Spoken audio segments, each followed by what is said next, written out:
Hello student, this is Pankaj Dhiman, faculty member of SBS Law College, Shri Ganganagar.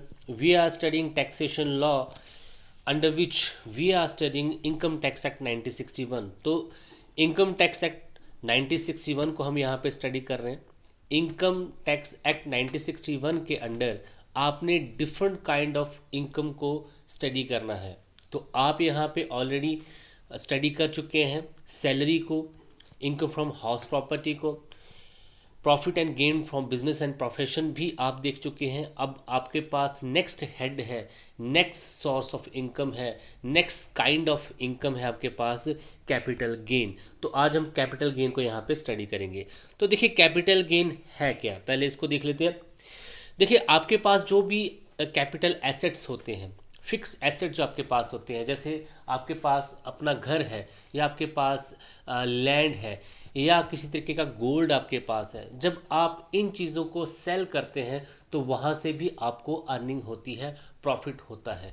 और अगर वो earning आपकी taxation limit से ज़्यादा है, एक आपकी इनकम से ज़्यादा वो जा रही है, तो वो भी टैक्सेबल वहाँ पे होगी. तो कैपिटल गेन हम यहाँ पे आज समझेंगे. It is an important source of income. Capital gain means gain earned by transfer of capital asset during the previous year. तो कैपिटल गेन क्या है, आपको जो कैपिटल गेन हुए हैं वो क्या है, जब आपने अपने किसी कैपिटल एसेट को मान लीजिए अपने घर को या किसी और फिक्स एसेट को जब आपने ट्रांसफ़र किया और आपको वहाँ पे कुछ गेन हुआ, कुछ प्रॉफिट हुआ पिछले साल में, प्रीवियस ईयर में, क्योंकि पिछले साल में जो आपको इनकम गेन हुई है उसी पे टैक्स लगना है, तो हम उसको क्या बोलते हैं, कैपिटल गेन बोलते हैं. Such gain is taxable under section 45 to 55 laid down provision regarding. तो कैपिटल गेन से रिलेटेड प्रोविजन जो है वो सेक्शन 45 to 55 जो है इनकम टैक्स एक्ट 1961 किए गए हैं. Commissioner of income tax versus Kartik B Sarabhai 1981 Gujarat high court का केस है. Gujarat high court held two things to be necessary for the imposing tax on the capital gain. तो गुजरात हाई कोर्ट ने यहाँ पे बताया कि कैपिटल गेन पे टैक्स इम्पोज करने के लिए दो चीज़ों को पूरा करना जरूरी है, दो कंडीशंस को सेटिस्फाई करना जरूरी है. ट्रांसफ़र ऑफ कैपिटल एसेट, कि सबसे पहले कैपिटल एसेट्स ट्रांसफ़र हुआ हो, मींस आपका कोई फिक्स एसेट, जैसे मैंने आपको बताया आपके पास घर, कोई मकान, कोई आपके पास बिल्डिंग या किसी तरीके का आपका पास कोई गोल्ड बुलियन जिसको बोलते हैं, अगर वो कैपिटल एसेट अगर आपने ट्रांसफ़र किया है and the transferor had earn profit by such transfer, और उस कैपिटल एसेट को ट्रांसफ़र करने से उसको कुछ वहाँ पे क्या हुआ है, प्रॉफिट हुआ है. तो transfer can be in any way, transfer किसी भी तरीके से हो सकती है, सेल कर लो, वीवर्क कर लो, अर्न कर लो, नेगोशिएशन, किसी भी तरीके से ट्रांसफ़र आप जो है कर सकते हैं. तो कैपिटल गेन पे टैक्स इम्पोज करने के लिए ज़रूरी है, सबसे important thing, one of the most important thing is that the transfer capital assets and transfer had earn profit for such transfer. उस कंडीशन में आप जो है वहाँ पे टैक्स जो है लगा सकते हैं, टैक्स जो है आपकी उस इनकम पे लगेगा. Commissioner of income tax versus J.M.. Mehta and brothers, gain earned bye the transfer of any immovable property of any firm shall be capital gain of that firm. बहुत इंपॉर्टेंट बात यहाँ पे लिखी है कि gain earned bye the transfer of any immovable property, आपकी कोई भी इमूवेबल प्रॉपर्टी, देखिए आपके पास नंबर्स ऑफ इमूवेबल प्रॉपर्टी होती है, जैसे आपके पास घर है, मकान है, और भी आपके पास इमूवेबल प्रॉपर्टीज़ होती हैं. अगर उनको ट्रांसफ़र करने से आपको को गेन हो रहा है तो हम उसको कैपिटल गेन मानेंगे. Capital gains are two types. तो ये बहुत इंपॉर्टेंट पार्ट है कि कैपिटल गेन के कितने टाइप हैं. It has a two kind. कौन कौन से, short term gain and the long term gain. तो कैपिटल गेन जो है टू टाइप का होता है, short term gain and long term gain. An asset which is kept with the taxpayer for the 36 month or less, it called the short term assets, and gain earned by transfer such assets called the short term asset. अगर आपके पास कोई asset 36 month तक आपके पास रहा है, इससे कम तक आपके पास रहा है, तो हम उसको शॉर्ट टर्म एसेट बोलेंगे. और अगर उसको ट्रांसफ़र करने से आपको कुछ फ़ायदा होता है तो उसको हम शॉर्ट टर्म गेन जो है उसको बोलेंगे. मींस अगर आपके पास कोई ऐसी प्रॉपर्टी जो कि फिक्स प्रॉपर्टी है, कोई इमूवेबल प्रॉपर्टी है जो आपके पास रही, it kept with you for the period of 36 month, तो उस कंडीशन में उसको short term gain, short term asset बोला जाएगा, और अगर उससे आपको कुछ गेन होता है तो उसको शॉर्ट टर्म गेन वहाँ पे बोला जाएगा। An asset which is not short term asset, अगर ऐसा कोई भी एसेट जो कि शॉर्ट टर्म एसेट नहीं है, मीन्स 36 मंथ तक से ज़्यादा आपने उसको होल्ड किया है, that is called long term asset, and transfer of such asset is called long term asset. तो ऐसे एसेट को हम लॉन्ग टर्म एसेट बोलेंगे, और उससे अगर आपको कुछ अर्निंग होती है तो हम उसको लॉन्ग टर्म गेन बोलेंगे। The type of asset is determine on the basis of custody with the tax payer till the date of transfer. तो एसेट किस टाइप का होगा और उसकी डिटर्मिनेशन कैसी है, ये डिपेंड करता है कि टैक्स पेयर ने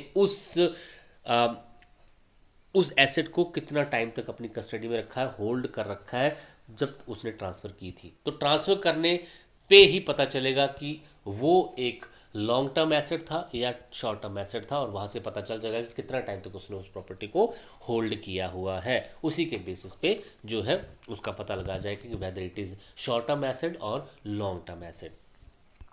calculation of the capital gain, तो देखिए section 48 of the act says that the income taxable under the head shall be calculated by reducing the following amount from the complete consideration obtained by the transfer of any capital asset. तो capital gain अगर हुआ है by the transfer of capital asset, तो उस condition में calculation कैसे होगा capital gain को, कितना हुआ, तो सेक्शन 48 इसके बारे में यहाँ पे बता रहा है।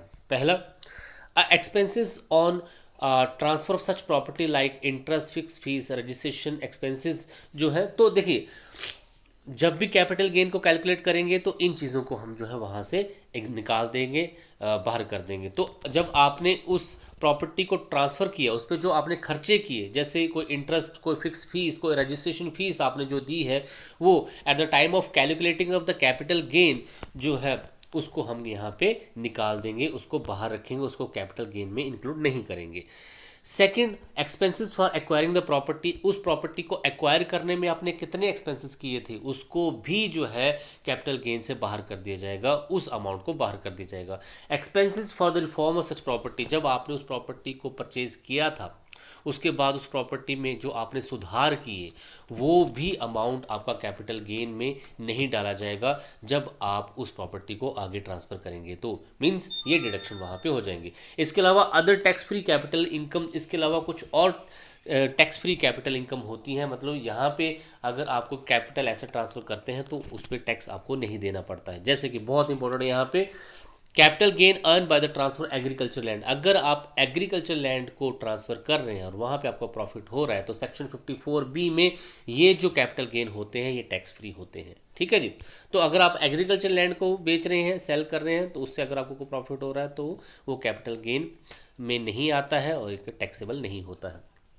Second, capital gain earn by the compulsory cessation of land and house, अगर आप घर का सीजेशन करते हैं, हाउस का सीजेशन करते हैं और आपको वहाँ पे कुछ अर्न गेन होता है, कुछ कैपिटल गेन से आपको अर्न होता है वहाँ पे, तो उसको भी इसमें ऐड नहीं किया जाता है। Capital gain earn by the transfer certain capital assets, कुछ ऐसे सर्टन एसेट्स सेक्शन 54D में बता रखे हैं जिनको ट्रांसफ़र करने से कोई भी जो है टैक्स वहाँ पे इम्पोज नहीं होता है। कुछ सर्टन एसेट्स हैं वहाँ पे, सेक्शन 54D में आप जाके देख सकते हैं क्या है। Long term capital gain earn from the investment specific security, कुछ स्पेसिफिक सिक्योरिटीज़ बता रखी हैं सेक्शन 54AE में, जिनमें अगर आप इन्वेस्ट करते हैं तो वहाँ पे अगर बाद में जब उन कैपिटल एसेट्स को आप ट्रांसफ़र करते हैं और आपको कोई कैपिटल गेन होता है तो वो भी यहाँ पे टैक्स फ्री रहता है। जैसे कि UTI, union trust of India securities है, वहाँ पे अगर आप जो है इन्वेस्टमेंट करते हैं और वो आपकी क्या मान जाती है, कैपिटल गेन मानी जाती है, और जब आप उसको किसी को ट्रांसफ़र कर सकते हैं, आप ऑब्वियस सी बात है आप अपनी सिक्योरिटीज़ को ट्रांसफ़र भी कर सकते हैं, अगर आप उनको करते हैं तो कोई भी टैक्स आप पे नहीं लगेगा क्योंकि क्लियर प्रोविजन यहाँ पे है। Capital gain earn by the transfer certain long term capital gain, section 54ED में कुछ ऐसे specific long term capital gain बता रखे हैं जिन पे किसी भी तरीके का कोई भी टैक्स जो है नहीं लगेगा, वो टैक्स फ्री कैपिटल इनकम होगी।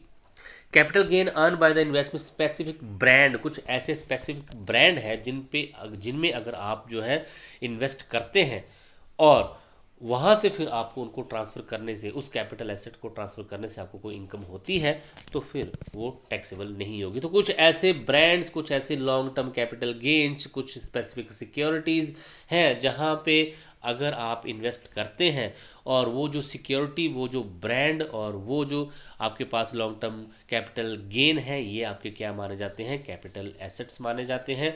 और अगर आप इनको ट्रांसफ़र करते हैं किसी को तो आपको वहाँ पे कोई भी टैक्स नहीं देना होता। अगर आपको कुछ बेनिफिट भी वहाँ पे होता है, गेन भी वहाँ पे होता है, फिर भी आपको टैक्स वहाँ पे नहीं देना है। इसके अलावा capital gain earn by the transfer specific notified securities and units, जैसे यूनिट ट्रस्ट ऑफ इंडिया, कुछ सिक्योरिटीज़ आपके पास, उन सिक्योरिटीज़ में, उन यूनिट्स में अगर आप इन्वेस्ट करते हैं और बाद में इन सिक्योरिटीज़ यूनिट्स को आप ट्रांसफ़र करते हैं, क्योंकि ये कैपिटल एसेट्स हैं और वहाँ पे आपको कोई कैपिटल गेन होता है तो वो भी टैक्सेबल नहीं होता है।